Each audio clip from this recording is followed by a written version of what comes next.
Hi, everybody. Thanks for joining us today. My name is Peter Huynh. I'm one of the partners at Qualgro.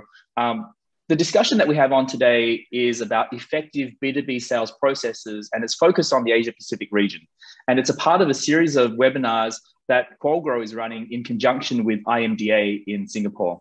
Our VC firm, Qualgro, is based in Singapore, and we invest mainly in B2B companies and mostly at Series A, Series B, in SaaS, data, and AI. We mostly invest across Southeast Asia, Australia, New Zealand, and we've got investments in Singapore, Indonesia, Australia, Vietnam, and India, and other countries as well across the region.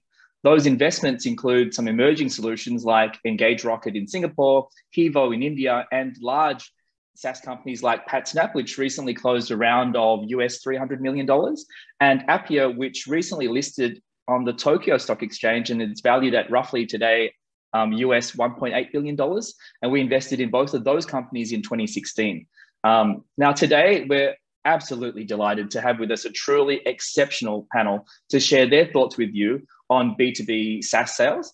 And look, apologies in advance, as I've had to sort of summarize their extensive experience. Otherwise, we just wouldn't have time for the substantive discussion. So let me start with that apology first and then introduce you to our panelists. Firstly, Kat Williams-Treloar. She's currently the Chief Revenue Officer at QuickBooks Commerce, and most recently prior, the Chief Revenue Officer of TradeGecko, prior to being acquired by Intuit a few months ago. Her previous experience includes, amongst many things, marketing director roles at McGraw-Hill and Mindshare, and scaling those businesses across the Asia-Pacific region, and senior insights roles at Kantar and other WPP agencies. Welcome, Kat. Okay, we've also got Paul Harapin joining us. Paul is the Head of Revenue and Growth, Asia-Pacific and Japan for Stripe, and he's held senior roles in VMware and Tivoli Systems, some of the largest software companies out there. Recently, he was a senior VP of Domo, a leading data analytics platform, and scaling their business across the region. Welcome, Paul. Lastly, we have Charlie Wood, and Charlie is the APAC MD of B2B SaaS consultancy Winning by Design, and they're headquartered in the Bay Area. They're also authors of the seminal book, Blueprints for a SaaS Sales Organization. And for me, that's one of the sort of seminal books for B2B SaaS alongside Predictable Revenue and those types of books. Previously, Charlie was the founding MD of Dropbox APAC, general partner of IAG Firemark Ventures, and has founded a number of startups that have been acquired by Salesforce. So I'm sure you'd agree, an exceptional panel here. I'm really looking forward to the discussion, and I'm just going to jump straight into it. My first question is for Paul. Paul, I'm sure you've seen a lot of different sales motions across the region, and I'm just curious, what are the predominant sales motions that you're seeing across Asia Pacific, and how are the effective ones in the Asia Pacific region? How are they differing versus those in US and Europe? Thanks, Peter. I think, COVID's brought on a really interesting challenge of bringing sales that would normally have been done directly online. So you can almost say it's all televisual selling that's happening. But that aside, it comes down to what are the segment that the SaaS company is trying to address. So is it an SMB type segment? Is it high-end enterprise? Because each has their different approach. We're seeing a lot of social selling, again, social via LinkedIn or other platforms that are relevant to the segment that you're selling into. Enterprise continues to have a very account-based marketing approach to try and get in and sell. And that comes back through either a direct sales force or through an outsourced or telesales in-sourced organization. And then on the startup level, it's what can I do to drive self sign up? So again, digital selling, bringing people into a funnel, nurture them through that funnel fully digitally, and provide a support mechanism that allows customers to engage where they need to if there's any complication in that sign-up process. So depending upon what you're selling and who you're selling to, there's different mechanisms that we're seeing. Globally, I don't think there's dramatic difference as I speak to my customers that are now operating out of Asia into the US. There's not a lot of difference in mechanisms. What changes is that what we would call a medium enterprise in the US may be classified as a smaller corporate type organization. And so therein lies some of the differences. It relates to scale and moving up that value chain or that size chain so that the segments look slightly different in how we approach them. But, overall, in terms of how people are doing things, it's not dramatically different. Got it. Thank you, Paul. Kat, I'd love to hear your perspective on this and to particularly understand the most effective sales motions at TradeGecko. And, are there any sort of aspects that work better, you feel, in the region? Any sort of nuances that you feel work better in the region? So hello, everyone. Lovely to connect with you all. And it's fantastic. There's such a big crowd. I'm going to agree with Paul in that a lot of this is global. There are some differences when you have conversations, and there are obviously different things happening in different markets, but a lot of it we've seen in my time at TradeGecko has been global. So I was just going to talk a little bit about where we came from when I joined and the types of sales techniques that we've started to roll out as well. So for those of you who don't know, we were founded in Singapore, and what we are is a commerce operating platform. So like end-to-end, running your business across sales channels, inventory and order management. And I think when I started a few years ago, the sales techniques that we were doing, so Paul mentioned inbound machine, we're SME.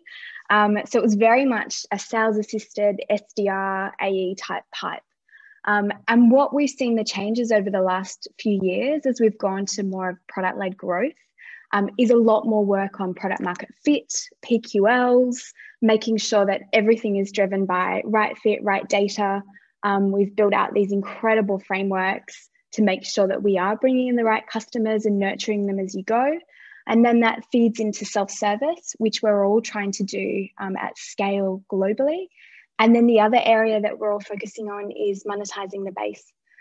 So we've done a huge amount of work to make sure that the customers that come with us can actually be very, very successful and can continue to grow. Excellent. Thank you, Kat. And I think that sort of aspect of, product-led growth really as an evolution of what we saw with bottom-up sales, that sort of started off with Basecamp and those types of businesses, evolved further with Slack, and sort of that taking hold even more so almost as a common or best practice these days. Charlie, on that topic of best practice, would love to get a sense of what you're seeing as best practice B2B SaaS sales, especially in response to conditions arising from the pandemic. I think Paul mentioned that a little bit earlier on as well. Would love to get your thoughts on that. Yeah, sure. Thanks, Peter. And hello, everybody. A couple of things that we've really noticed at Winning by Design, and a couple of things that we start to put into people's businesses that has really good impact, particularly on B2B. And one is that the science of customer selection has never been more important than it is now, right? There's no point in having a pipeline full of the wrong customers that will never buy, right? So really, really be deliberate about who you market to and who you attract and bring into that funnel and drive opportunities.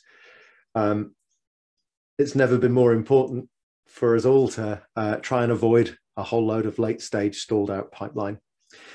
But a couple of things in direct response to the pandemic, right? So all of a sudden, everybody's an inbound marketing machine, right? So being an inbound marketer now is kind of the table stakes of I've got a website was 15 years ago. So if you're relying purely on an inbound marketing strategy, you probably need to lift your game. So that's one observation. And you can see just by the volume of traffic in places like LinkedIn and, everybody asking you to come to a webinar or download a white paper, but you need to do something else. So one of the things that we always bring in, because we're not traveling, right? But we are still seeing customers.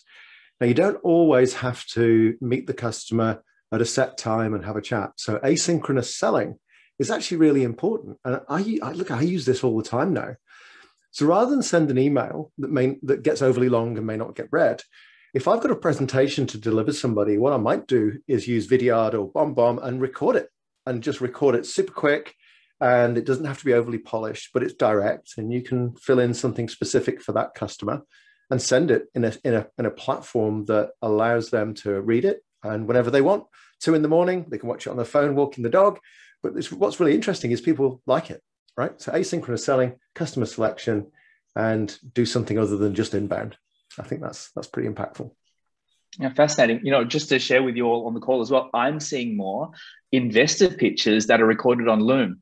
So, we can have the benefit of seeing both the investor presentation plus the commentary from the team, and that can be shared amongst our team internally, just as an example. And so I can see how that sort of sale is sort of permeating itself into the investment approach as well.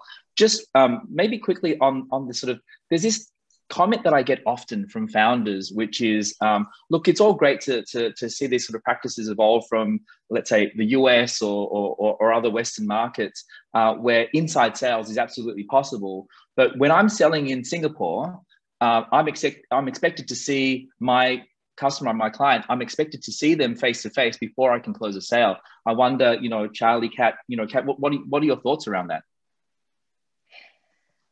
We sell on Zoom. If there is going to be a sales presentation in Singapore, and we have a lot of fantastic Singapore customers, we connect with them on Zoom, and that works. And we had actually been doing that before the pandemic. So I think that it's possible, and we can, and as long as you've got enough of a journey in a relationship, and they're inbound, they're seeing the content, they're up and running, and you can have that conversation, it's fine. And same with account management. As you go further down the life cycle, you don't necessarily, particularly for a small sale, need to meet face to face. We can now do this, and we're getting better at it, right? Charlie, Paul, what are your thoughts on that? I mean, it sounds like, the propensity to close sales without having to see your customer face to face. Not only is it happening in the US and Europe, but also happening in Asia as well. Yeah, and I think to Kat's point, one of the harder countries in terms of non-face-to-face business is Japan.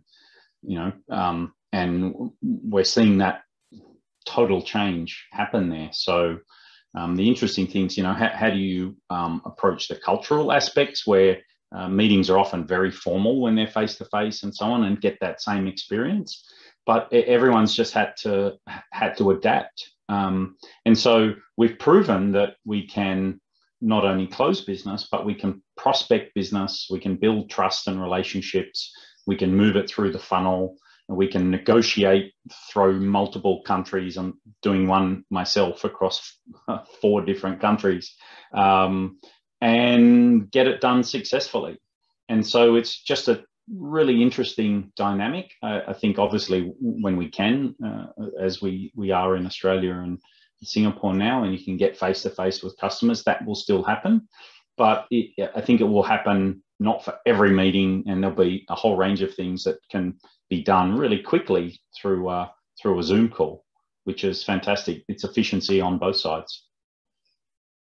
Yeah, got it. And that efficiency, I think, sort of plays itself into potentially how we measure, right? I mean, what are the sort of key metrics that we're using to measure? And I wonder, Charlie, if you have any thoughts around any sort of emerging sales efficiency metrics or sales ops approaches that are starting to gain momentum at all, given that we're in this new paradigm of inside sales, but via, in fact, only inside sales.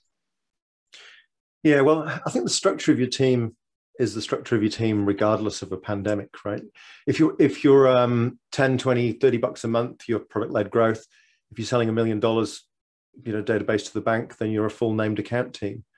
And if you're somewhere in between, you're either one stage inside sales only, or 2-stage where somebody earlier in career starts the conversation, then hands over to somebody more experienced. So the underlying models haven't really changed. But as Paul says, it's how we execute that has changed a little bit. So how we measure that is interesting. You sort of maybe ask the right people, right? So Paul's from very much a data background, I know. And at Winning by Design, we're all data-driven models. So thinking about your entire business as a bow tie, because we go through a bow tie. So the sales funnel tipped on its side, and then that gets all the way through to a win. And then the other side of the bow tie is the go live, the renewal, and then the upsell. So we look at that as 7 different stages all the way through. And often we find that people who don't have that granularity in their business model find it hard to keep up, track, measure, diagnose, but importantly, plan. So one thing that we try and introduce is a sustainability measure, which goes beyond LTV to CAC, right? So you go LTV to CAC, 3, less than 3, more than 3, go faster, you're not quick enough kind of thing. So with sustainability, we actually calculate based on a bunch of benchmark data that we have, how much you should be spending on leads, how much does it cost to convert through all the way to go live, and what you should be spending on to serve that customer. Now, the benefit of that plus the data model allows us as founders and revenue officers to look at a future date, pick a revenue, and then reverse it all the way back to the atomic unit of everybody's job to do some work and build some leads and create some pipeline and close some deals day by day. So yeah, models is very much kind of our business, right? If you go to winningbydesign.com under research, they're all under there, open source models. Oh, there are some wonderful tools and templates on that side. I really encourage folks, dialing in to take a look. A lot of free templates there. Kat, I'd love to get your sort of real world view or on the ground view of what are the sort of key metrics that you and the team focus on, whether from a trading perspective, week to week, or even sort of longer term from a strategic perspective. What are the ones that you have top of mind? Yeah. Okay. So Charlie, thanks for going through it.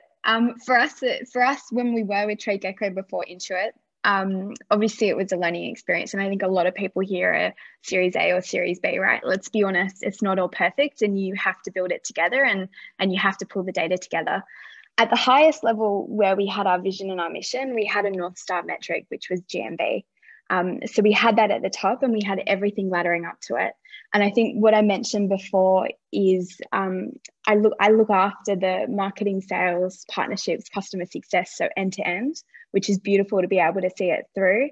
And everybody had a focus as we were moving through product market fit on green customers, making sure that the right customers were coming in and we were serving them well and upselling them. Then when you get to sales teams and you get to account management, I thought this would be really practical for everyone. Like we still do, if you're an SDR and you get down to day-to-day metrics, they still have a first time to response of less than an hour, which is really, really important. We try and make sure that they have conversations of more than 2 minutes, an X amount every day. We make sure that it then ladders up. For the sales team, so the AEs closing, we like controversial with incentives, we only paid out on good fit deals. And then of course we had other metrics for retention and driving annual as well, which is fantastic for profitability and moving. And then on the account management side, which is also sales, a lot of that is about looking after your book of business, your net revenue retention metrics, and also your customer satisfaction and NPS. So Charlie, you're right. It is that run across everything and making it come together, because that's the beauty of a SaaS business. Absolutely, and I know that bow tie diagram well. Again, that site is winningbydesign.com and check out the free resources there. On the metrics side, I've noticed, and I'm sure folks dialing in have noticed as well, Paul. In relation to Stripe, the sort of analytics capabilities that Stripe is building into the product for SaaS companies is just improving and improving so quickly over time. And especially over the last 12 months, a sort of step up in the type of reporting and analytics that Stripe can provide to SaaS companies is really, really increased quite quickly. And I just wonder if you can talk to, how important is this as a product area for Stripe, and what can you share with us in terms of the sort of increasing visibility and analytics that you're giving to SaaS customers as a part of the product? Yeah, well, data, as Charlie said before, data is becoming critical to everyone, and being able to understand what's happening in your business so that you can react to that as rapidly as possible. What we've done with our Sigma product, which is our data piece, is a couple of things. One is with the vast volumes that customers are transacting across our platform, not just from a straight payment perspective, but recurring billing. What are the authorization rates? What's happening within our fraud engine? How are we tying together the tap and go terminals into the online sales, etc. Right? So everything happening across the platform. There's lots to digest there. So we provide that through the Sigma platform. Either directly through the reporting and the dashboards that are there, or via a direct integration into your data warehouse where you can combine that data with other inputs and other things and tie it together. So you can do that through the main Stripe dashboard. There's a lot of information in there. And what we look for to try and draw out for customers, in addition to their own business, is what data can we bring from the billions of transactions that are happening across our platform globally. And I'll give you one example is we have a lot of payment methods that are fully integrated into the platform. Customer can go in and say, I want to add Afterpay as a payment method. Quick, edit in the code, and it's up and running with nothing else to do. So we've been able to show that even in the short time that we've added Afterpay as a payment method, merchants on average are seeing a 22% uplift in sales by having that payment method as a option at the checkout for the consumer, and when they do transact, a 40% greater basket size that's transacting. So that's just an example of data we want to bring to our customers that's global but has impact to their business, because they can say, wow, if I can get even half of that, that's worth doing, and it costs me, nothing really to add it into my platform. So they're the two ways that we're looking at enhancing our customers' business with data. Yeah, it's absolutely fascinating about the benchmarking and the volume of data that Stripe is privy to. I think having those benchmarks built into the product can only be helpful for customers. Now, we've talked about metrics and we've talked about different sales motions, and I'd love to just dig a little bit deeper into sales structures, structuring sales teams, and maybe I could get a perspective from Charlie as to what are the sort of best practice structures that you're across, and to what extent they're applicable to the Asia Pacific region, and then Kat, from a practical perspective, how you've implemented your sales structures at TradeGecko, and how you've evolved that over time as well. Charlie, sure. Maybe some thoughts from you on on what you see from a best practice perspective first. Sure, absolutely. I think the first focus is who are your customers, and what's the size of the value, and you've got to be reflective of your customers and their journey. So again, if you're product-led growth, your sales team looks like a product-led growth team. If you're one-stage or two-stage sales, depending on the value of the product, then you've got to get closer to the customer, and certainly in region. So when I was running Marketing Cloud for Asia Pac at Salesforce, I had an Australian team, a Singapore team, and a Tokyo team, right?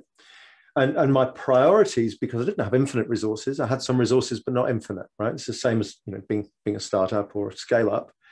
Is the primary things I want to put close to the customer are customer success, account management, and then the next card I would play is somewhere between a field marketing person, which is, I think field marketing is only well understood in this part of the world, which is unique.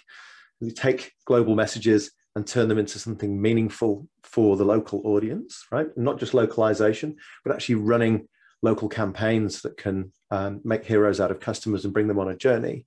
And then sales engineering as well, because it's really important if you have a complex product to be able to understand that through the lens of the customer and be nearby, right? And I mean that sort of geographically and culturally as well, and also linguistically. But again, it goes back to, what are you selling, who you're selling to, that will dictate the GTM structure that you should be having. And then for us, for us all as business leaders or founders, it's what's the best way of playing the few cards that I've got until I can get to the next round of revenue. Excellent, thank you. And Kat, how does this sort of play into your experience of evolving and building the sales team at TradeGecko? And I'm actually curious how that might have changed over the last few months in stepping into QuickBooks as well. Good question. I think first I'm just going to frame this as that I'm very much a global person, philosophically. And so when I stepped into TradeGecko, what was fantastic about it was it actually had a global marketing function, fantastic branding globally. We got to a point where we had really clear segments. And then I guess as Charlie called out, then in region, we did have regionalized teams, particularly for customer success and sales when it was bigger deals, because so much of the business is self-service, which can be done globally and is done through the product and all the workflows that we pull together. Intuit is a really big machine. A lot of their business is self-service. And then again, similarly in markets where they have bigger customers, they do have teams around the world. So it's I guess lots of very similar. Good to hear. So there are nuances, but it sounds like it's nuance in the delivery rather than in the structure or the process per se. Yeah, 100%. Yeah, it's delivery and based on customer type. Got it. Very interesting. Maybe Paul, we've been talking about Stripe more so as a facilitator, but what about Stripe sales itself? I know that none of the companies around the table today, those folks dialing in, are the size of Stripe, but I'm sure they're curious. What is the sales structure at Stripe? How is sales organized at Stripe? And what is the optimization for the sales process at Stripe for the Asia Pacific region specifically? Well, firstly, Peter, those that aren't as big as us, come and join our platform. We'll definitely help you drive revenue in the right direction. That way. Look, just because of our applicability to every segment, we're structured in a way that allows us to serve our customers well for each segment that they're in. So without going into excruciating detail, I have a startup SMB segment where we serve the needs of those growing companies, probably like many on the call today. So we understand their needs. We know they're still building their businesses. They're looking to scale faster. They're looking to go global. They're looking at new revenue opportunities and so on. So I have a team that specializes in that. We then have a team that specializes in SaaS platform marketplaces. So those organizations looking to generate marketplace via their platform. So the likes of, for example, a Xero or Amazon at the high end and many others.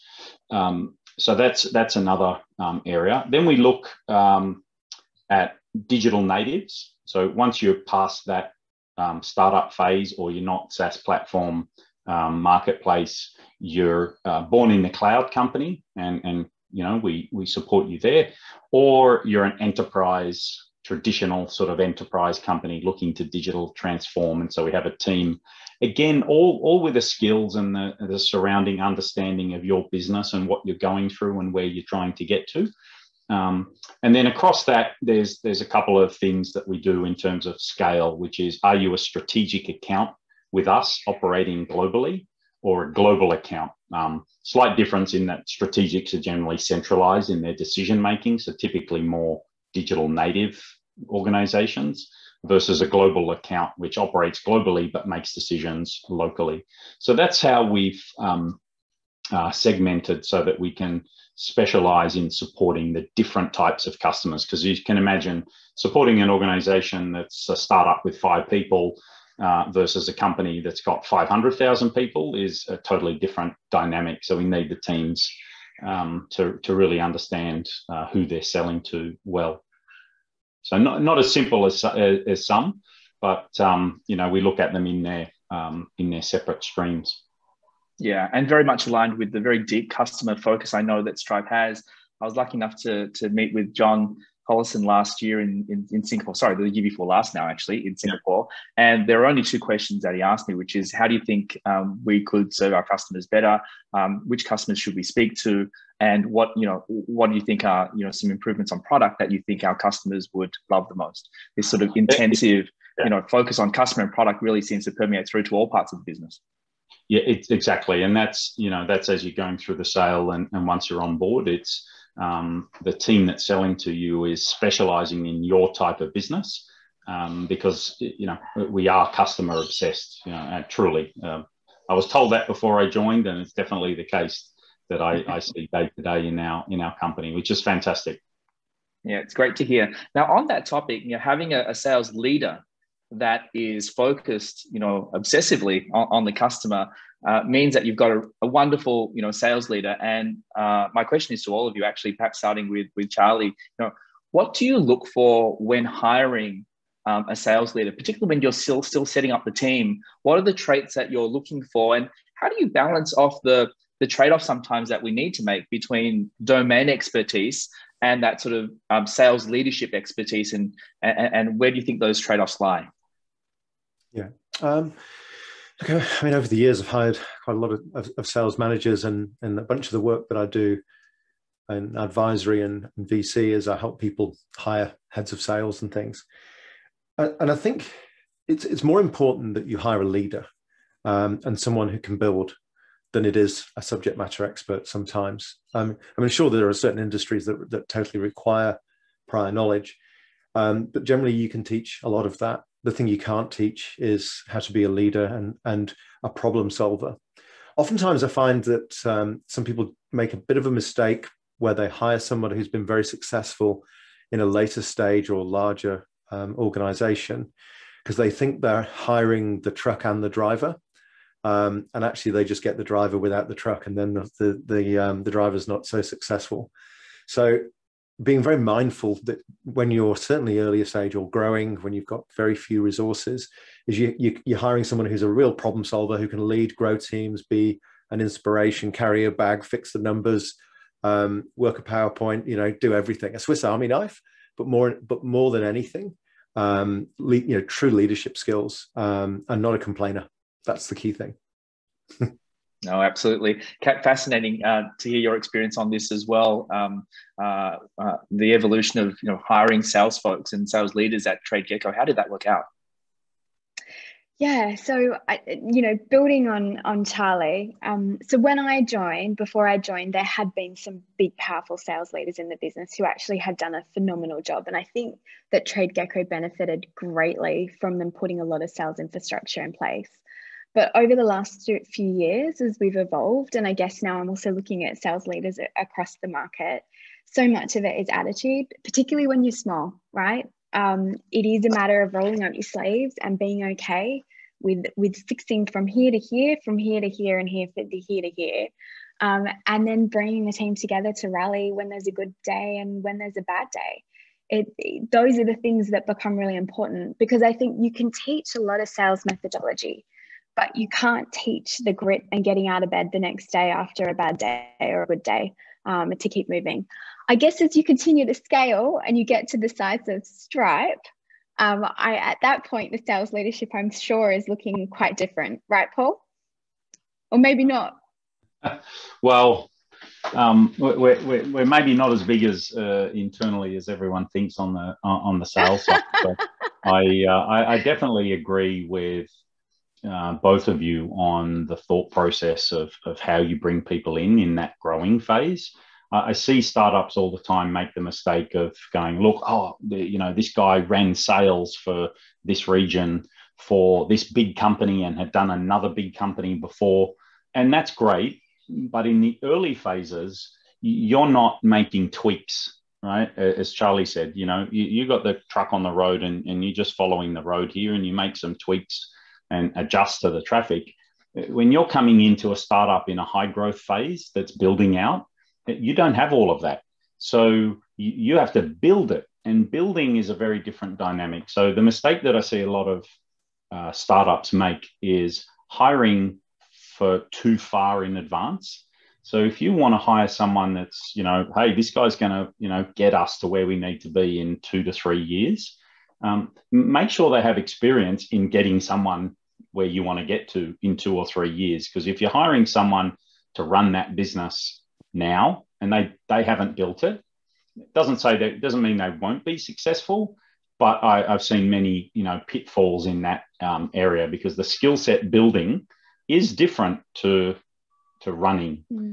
So that's what I look for. But in essence, it's the passion and the drive, and understanding that when you're a startup, no one knows your brand, you're trying to build it, it's hard yards. You've got to work really hard. You've got to get a team of passionate salespeople and technical people with you and really drive it. So if they don't have that commitment, that's what you've got to look for in the interview process, because a lot of people think they have it and they get a rude shock when they come into a startup, for sure.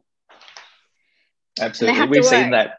I was just going to say, I mean, the other thing is my biggest joy has also been giving opportunities to the team to step up into leadership.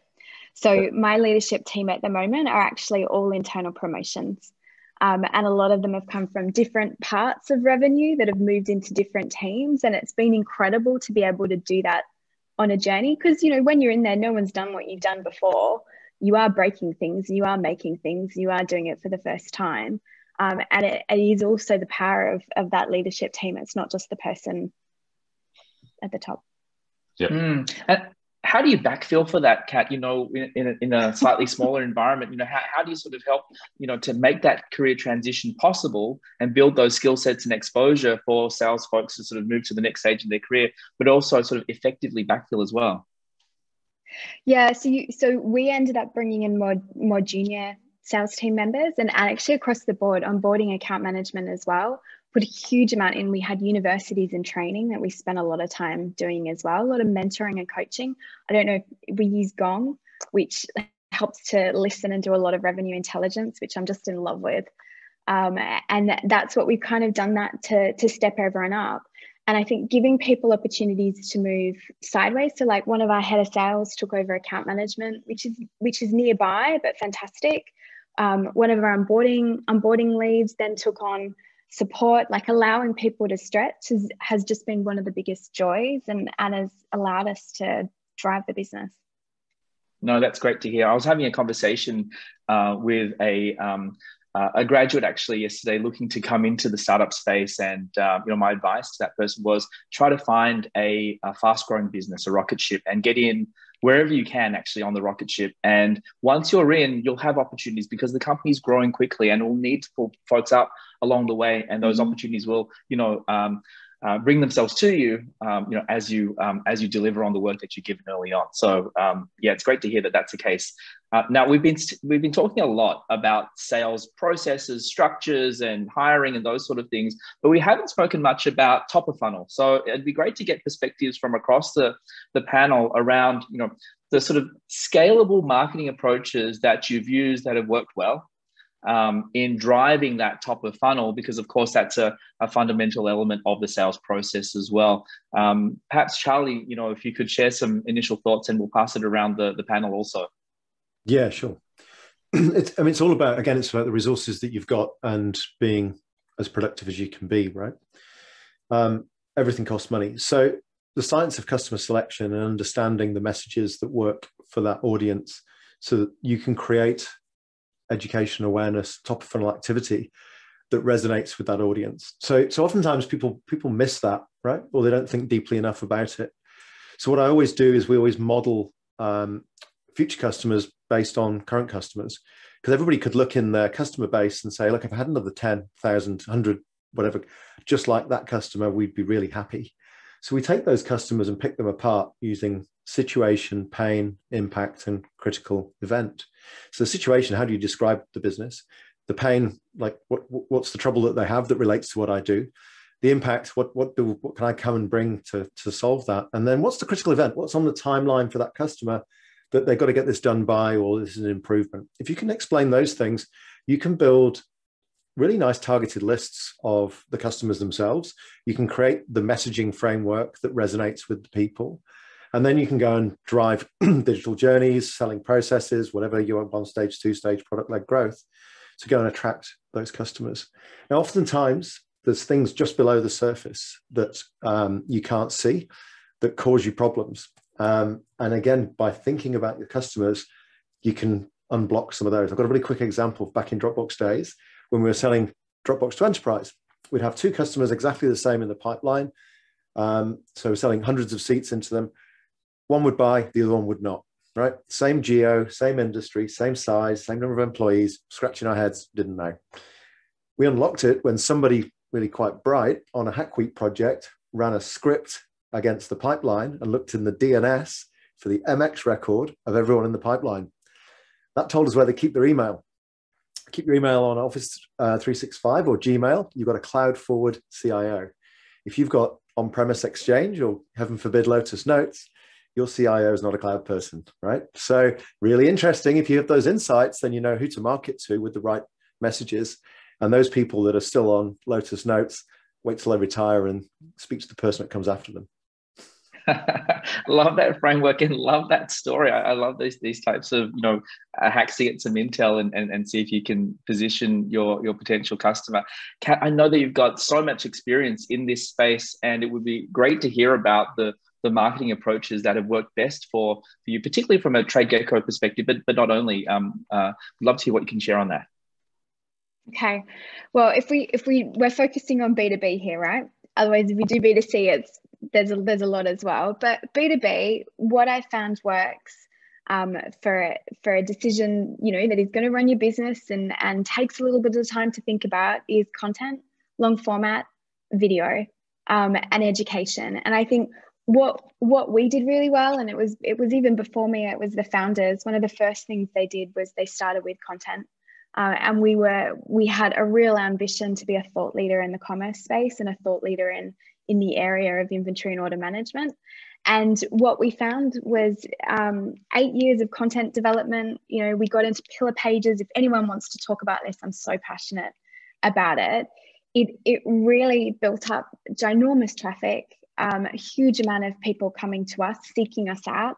And what you would find with small businesses, you don't wake up in the morning and say, I'm going to implement a new operating system. It's something you do think about, and it helps to nurture and guide. Of course, there's a lot of other tactics along the way in terms of channels and chatbots and paid and SEO and whatnot. But I think it's really great to take a position in thought leadership and build that out and be a brand that customers seek you out and turn to you as a voice.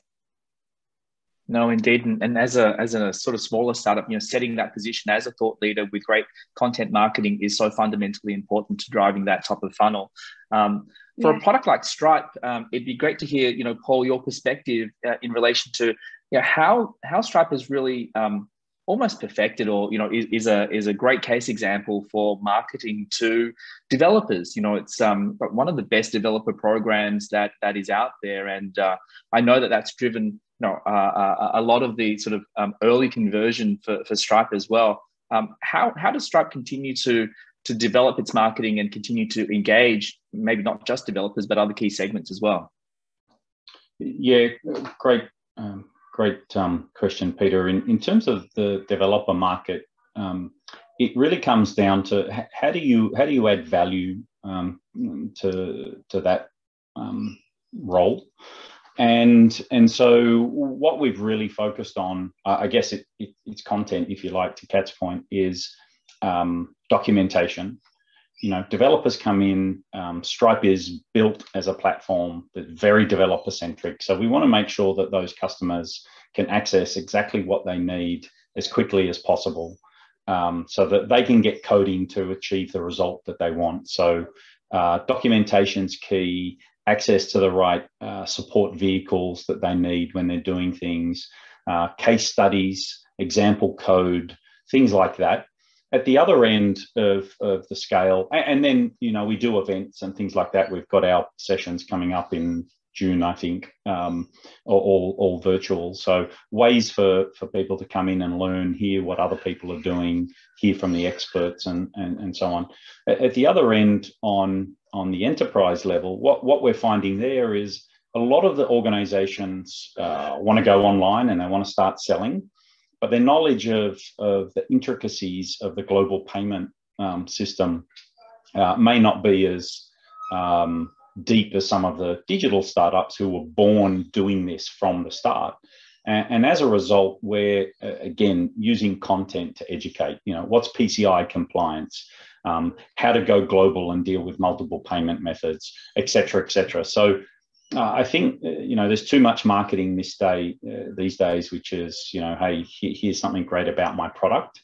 And I think the higher up the chain you go from an executive level, the larger the organization's time poor. People want value. How do I, if I'm going to engage with this content, what's it teaching me? And I can see that that's a relevant topic. And so I'm going to read that. That's great. I'm going to read something else. Now I'm going to look at the website. Oh, I can see case studies, etc., and take customers through a journey that way. And that's what we've seen effective. So customers then end up coming into you and they say, hey, I've read all of this. This is exactly the problem that I'm having. Be great if you can come and talk to me about how I solve that problem. And so you get that targeted customer that Charlie was talking about, because you can see the flow that they've come with the content and they come educated, ready to ask the right questions for them. Yeah, I've read that Stripe piece on, and it's an explanation of the international payments infrastructure. And it's probably the most clear and simple explanation of the global payments infrastructure that I've ever seen. So for the folks in the audience, really highly recommend you read it. Definitely worth a download. It's sort of a small sort of mini book. Now, we've got one last question before we head to Q&A. And I'd like to ask each of our panelists, what if you had one key learning or one key pitfall that you'd like to share with our audience regarding B2B SaaS sales, whether in APAC or even in general? What would that one key learning or one key pitfall, something to watch out for or something to do, what would it be? Perhaps, Kat, we can start with you.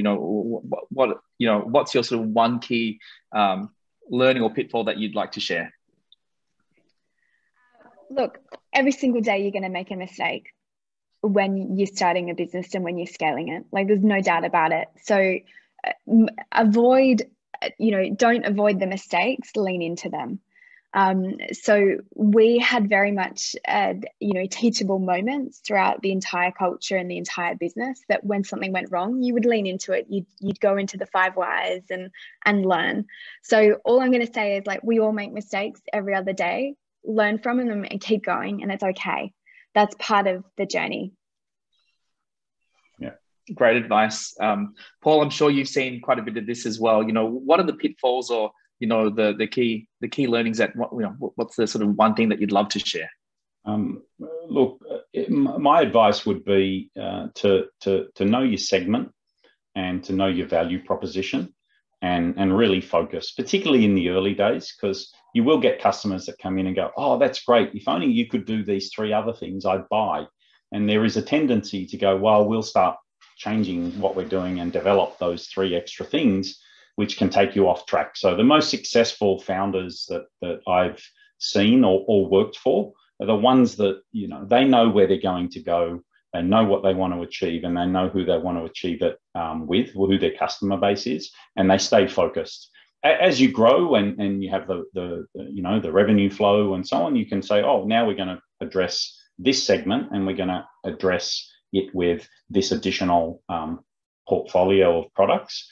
But initially, stay focused and be successful, and then use that as your revenue platform to expand.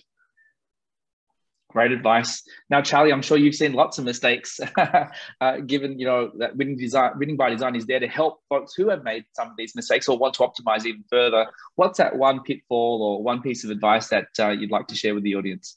And look, I've made plenty of mistakes myself as well, right? Learning from them is really important. Totally agree with Paul as well. Nail your niche, right? And then go somewhere else.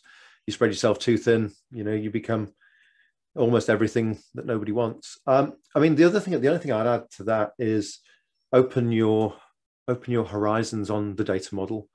Most companies generally, you start asking them about things, all they can tell you is the close rate. And even then it's a false horizon. Even then it's like, they can't tell you whether it's true or calculated, or the number of dollars in the pipeline it closes at that. So if you go much broader and you can plan, then you can make a solid plan. It's much easier to make 100 small adjustments throughout a year than explain on the last day of the financial year how you suddenly missed your revenue target by a couple of $1 million. It's not because you missed it that day. It's because you failed to do something about 9 months earlier. So that's the most important thing. Make sure you know what your business is actually doing. Great advice from around the table. All right, we've got a few questions here. In fact, quite a few. I'm just going to have to pick a few by random because we're not going to get through them all. Let me see. Here's a question. Do you think it's possible to speed up the B2B sales process similar to a B2C sales cycle? And I guess the question is more, what are the differences between the two? And, are there ways of making that B2B sales process more efficient? I don't know if there are any takers. Kat's going to answer, but go ahead, Kat. Yeah, Kat. I'm just going to say yes. Yes, you can. We've spent a lot of time reducing the sales cycle down to a handful of days for smaller deals, and we've done that across the business everywhere, from sales to onboarding to also upselling and closing. So yes, if that's important to you and you feel that it's going to put a lot of pressure with a really long sales cycle, yes. Asynchronous selling. Send somebody a video with you going through the proposal, going through the presentation, instead of waiting 2 days to get a meeting that happens next Thursday for 40 minutes in a calendar. You take 2 weeks out of your sales process. Yeah, great thoughts. Definitely. I think the more that you understand your customers and can provide them content that allows them to learn quickly and understand how you solve their problem, allows them to move through the sales cycle faster versus, having to get you in and do sales calls and presentations and another one and so on. So understand what customers look for in the segment you drive and try and prepare as much content, documentation, case studies, and so on, or video content, etc., where they can go, yep, that's exactly what I need. Let's go. Yeah, got it. Great advice. Another question that we have, I thought was quite interesting, is that there is this transition period. In fact, there are a few transition periods as companies scale, and the changing of structure, sales structure from, founder-led sales to your first pod to multiple pods that are split by, segment or by country. That transition from, one state and one life cycle stage to the next is a difficult transition. What are the signs that you find that you need to then change? What sort of signals are you getting? And how do you what are the things to watch out for as you start to make those changes in implementing new sales structures because your organization is scaling quickly? I don't know, Kat, if you had any initial thoughts on that. Well, look, you'll know when it doesn't work. You will get an intuitive feeling that the journey is not working and deals are falling out of the pipeline, or customers are complaining that they're not having the experience that they want. So listen to your customers and look at your metrics, and that will give you guidance on how you structure, so that you most importantly structure the customer journey for the customer. And for us, a lot of that is to remove friction from the journey and structuring teams around that, and actually tools and systems, not just people. I mean, the most important thing about SaaS is also the systems you put in place that are scalable and repeatable. Yeah, absolutely. Charlie, any thoughts on that sort of shift in structure from, maybe a very, very small team to, your first pod and then so on and so forth? Yeah. So founder-led sales is always what gets you noticed and gets moving. But yeah, as Kat says, it becomes clear when you can't scale that.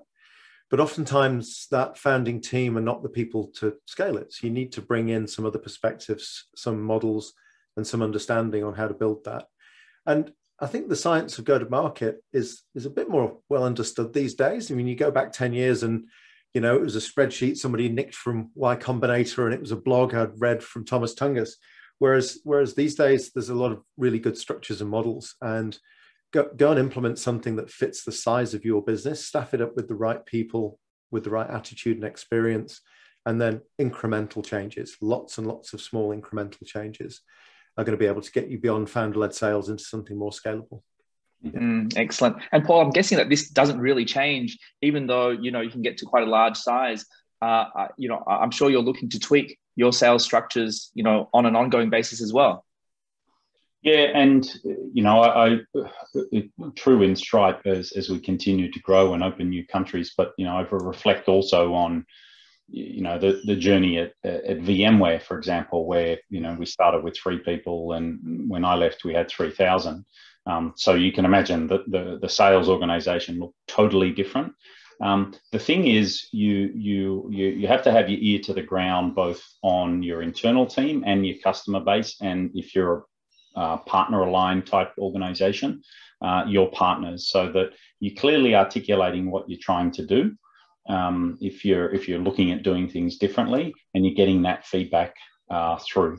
You also have to manage totally differently as well, right? If it's the founder with a head of sales and 6 reps, that's quite different, and you engage quite differently from when you're the founder who's the CEO and you have a head of sales who has 17 sales managers who have 12 reps each, and a telesales team, etc. Dramatically different how you have to set up systems and communication vehicles, so that you don't lose that loop. And so establish the culture early on that you want, how you want to hear from your customers. I think, as you mentioned before, Peter, Stripe as a customer is very user-centric. So we do a lot of things based on customer feedback. We're responsive, but that culture was established from the beginning when, there was a handful of people there. And as we've grown, we've adjusted that. So we're always, that voice is always coming up through the CEO. And things like, for example, we have 2. One of the CEOs reached out and said, I want to speak to a couple of customers in this segment. I've met this one before, but not this particular executive. Would you set up a call? And so, proactively reaching out. So that's the sort of thing that, makes a difference. Got it. Thank you. Well, look, folks, we're out of time. We've got a lot more questions, but unfortunately, we're not going to be able to get through them.